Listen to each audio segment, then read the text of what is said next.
अनोखी कंपनी आहे आणि मला आपले CMD असे वाटतात की आपल्यातूनच आहेत, आपलेच माणसं आहेत. त्याच्यामुळं काय होते, आपण इतर खूप कंपन्यांमध्ये काम केलं पण ते CMD कधी भेटत नाही, काहीच नाही. पण आपला CMD आपल्याच सोबत आहे म्हणून खांद्याला खांदा लावून आपल्याला काम करावं असं वाटते. आपण दोघं मिळून सगळे मिळून काम करूया, हे पहिली गोष्ट आहे. त्याच्यात मी समाधानी आहे. त्याच्यानंतर मला काही बदल ह्याच्यामध्ये जे वाटतात. पहिला मुद्दा जे आहे ते आपण जे सुरुवातीला जॉईन करतो 2 माणसं. तर जसं मी जॉईन झालो एकच आयडिया आहे माझी. त्याच्यानंतर दुसरा जर माझ्या सिनियरनं जरी माझ्या खाली टाकले आणि त्यांचा जरी डायरेक्ट असला तरी मला तो कामाला येतो.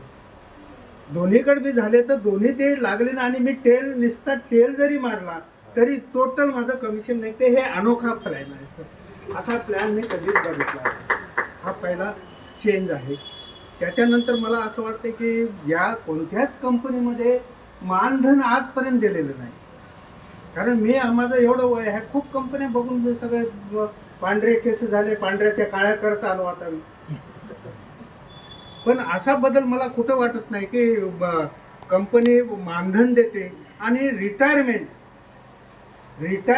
पण कोणतीही कंपनी देत नाही. तुम्ही बसून राहा, तुमचा पगार देतो आम्ही.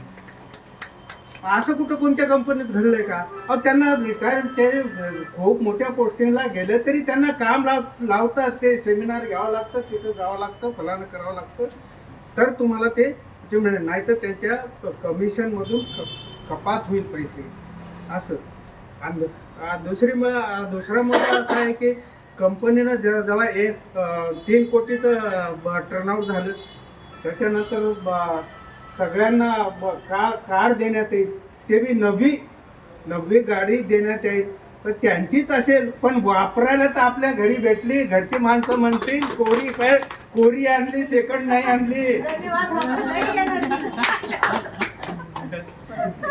ह्या महत्वाच्या गोष्टी आहेत. आणि रिटायरमेंट हा मुद्दा फार ह्याच्यात कळकळीचा आहे. रिटायरमेंट जायला मला वाटत नाही का 5-10 वर्ष लागतात. 2 वर्ष खूप झाले ह्याच्यात. आणि 2 वर्षात जर आपल्याला 50,000 लाख रुपये जर रिटायरमेंटला येत असतील तर का आपण मन धनानं काम का केलं नाही ते मला असं वाटतं. सगळ्यांनी मिळून जसं म्हणतात तर तुम्ही विचारा, मी तर विचारत 100% 500% घेतलेलं आहे. हां, सगळं हे घेतलेलं आहे. आम्ही कधी मागं राहणारच नाही सर. तुमच्या बरोबर आम्हाला राहायचंय, रिटायरमेंट घ्यायचं, सोबत राहायचं, हे हमखास आहे सर. आणि सगळ्यांनी बी राहावं, त्यांना पण सपोर्ट आपण करावं, सगळे मिळून सपोर्ट करावं एकमेकाला. जेवढे बी कोर कमिटी मेंबर आहे कोणालाही कमतरता असली तर मला बोलवायचं तिथं.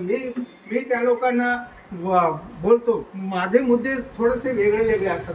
तुमचं बोलणं वेगळं, माझं बोलणं फार वेगळं आहे सर. म्हणून मी बसल्याच ठिकाणी ते माणूस साईन करतोच. त्या हिशोबानं जर तुम्ही बोलला तर 100% काम होते सर.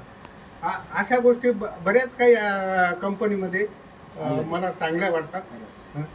धन्यवाद.